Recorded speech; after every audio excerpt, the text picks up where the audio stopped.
Salam Kamir, kekaguman ilahi mengarah pada iman dan rahmat. I just call to say I love you. I just call to say how much I care. Ingat lagunya? I just call to say I love you. I just call to say how much I care. I just call to say I love you. And I mean it from the bottom of my heart. And I mean it from the bottom of my heart. Aku mengatakan ini dari hatiku yang paling dalam. Penyanyi yang terkenal pada waktu itu dengan lagu yang seperti ini. I just call to say I love you adalah penyanyi yang buta sejak lahir. Dia lahir tanggal 13 Mei tahun 1950. Siapa dia? Stevie Wonder, seorang penyanyi buta yang cukup menembus sebagai selebriti pada zamannya, menjadi penyanyi yang sangat terkenal pada zamannya walaupun buta. Maka saudara-saudari yang terkasih, Injil hari ini juga menceritakan tentang orang buta yang sejak lahir sudah buta. Kemudian orang itu tentu saja tidak bisa melihat. Lalu Yesus datang pada hari Sabat pada waktu itu. Lalu dia meludah di tanah, mengoles-oles tanah itu, lalu mengoleskan pada mata orang itu. Dia biasanya mengemis di bait Allah.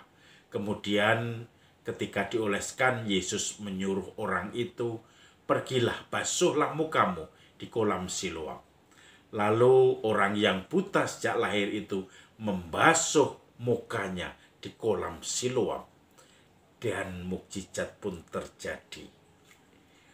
Bisa melihat orang yang buta sejak lahir, yang secara struktur jaringan maupun sel-sel sudah jelas tidak tumbuh sejak lahir, tetapi ternyata bisa melek dengan mukjizat Yesus. Dan orang itu pun kemudian berlari ke sana kemari untuk menunjukkan bahwa dia sudah sembuh. Lalu kemudian dia dibawa ke orang-orang Farisi. Orang-orang Farisi bertanya, bagaimana proses penyembuhannya? Dia sembuh karena Yesus datang, kemudian mengoles-oleskan tanah di matanya, dan dia menyuruh kepada orang itu untuk membasuh mukanya di kolam Siloam dan melihat semua.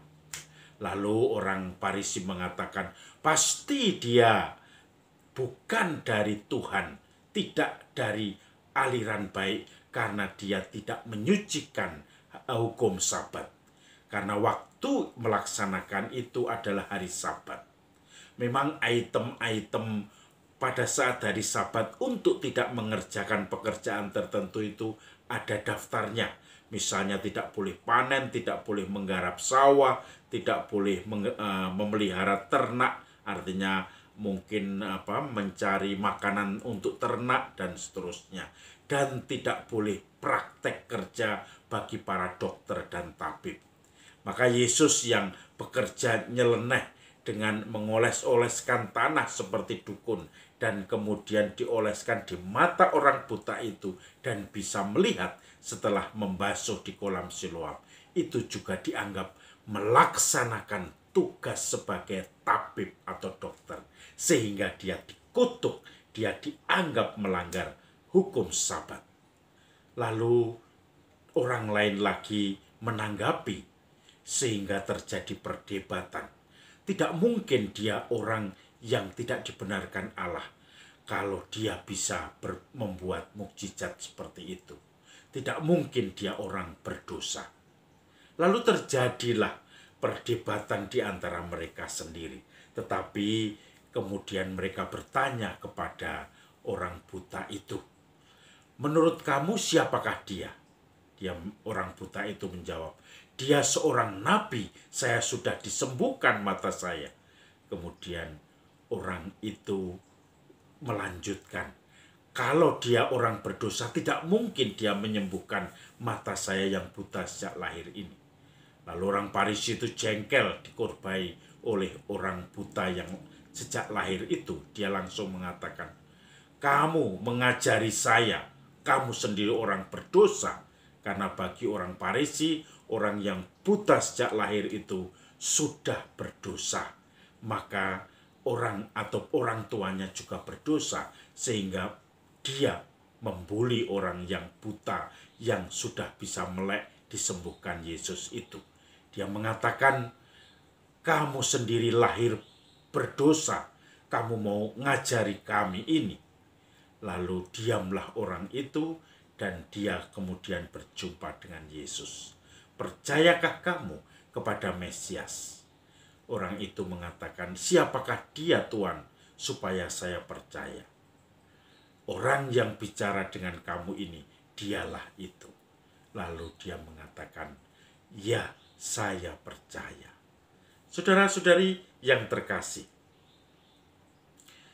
orang yang sejak lahir buta tentu saja hidupnya sengsara.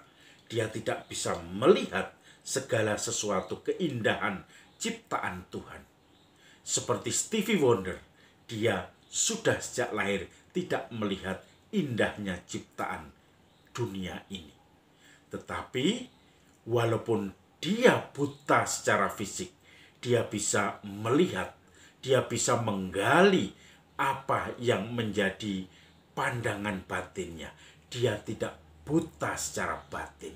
Maka kemudian dia menjadi penyanyi terkenal karena melihat bahwa rahmat Tuhan walaupun dia buta tetap mengalir. Bakat-bakatnya sebagai seniman, singer atau penyanyi itu dan pengarang lagu itu dia tekuni, dia tunjukkan, dan dia merasa Tuhan selalu memberikan berkat itu melimpah sehingga dia tidak pernah lalai untuk mengembangkannya. Dan lagunya yang terkenal cocok untuk masa-masa Prapaskah ini. "I just call to say I love you." Saya hanya ingin mengatakan bahwa aku mencintaimu. "I just call to say how much I care." Itu artinya bahwa betapa besarnya aku memperhatikan kamu. Saya hanya ingin mengatakan bahwa aku mencintaimu, bahwa aku sungguh perhatian kepadamu, dan bahwa semua ini kukatakan dari lubuk hatiku yang paling dalam, from the bottom of my heart. Nah, saudara-saudari yang terkasih, masa Prapaskah itu pun Tuhan ingin menunjukkan kepada kita bahwa Dia mencintai kita manusia, bahwa Dia selalu merindukan kita untuk kembali kepadanya, untuk selalu mendapatkan syukur pada Tuhan. Maka saudara-saudari yang terkasih, Stevie Wonder menunjukkan cinta Tuhan di dalam hidupnya, tetapi juga dia menunjukkan bahwa dalam lagunya itu Tuhan selalu ingin mencintai kita, ingin memelekkan mata kita yang buta agar kita bisa melihat bahwa Tuhan mencintai kita. Maka saudara-saudari yang terkasih, mari kita menekuni masa Prapaskah yang sudah masuk dalam masa Laetare ini dengan jubah atau kasula pink sebagai minggu kegembiraan, karena Tuhan menjanjikan keselamatan bagi kita semua. Semoga kita selalu melihat kebutaan kita dibukakan oleh Tuhan, sehingga mata batin kita melihat rahmat Tuhan setiap hari, dan kita pun bisa mensyukurinya tidak pernah mempertanyakan kehadiran Tuhan, peran Tuhan, tetapi diam, menikmati, memandang, berkontemplasi bahwa Tuhan berkarya di dalam hidup kita dan orang-orang di sekitar kita. Salam Kamir, kekaguman ilahi mengarah pada iman dan rahmat. I just call to say I love you. I just call to say how much I love you, how much I care. Dan semua ini menunjukkan Tuhan yang mencintai kita.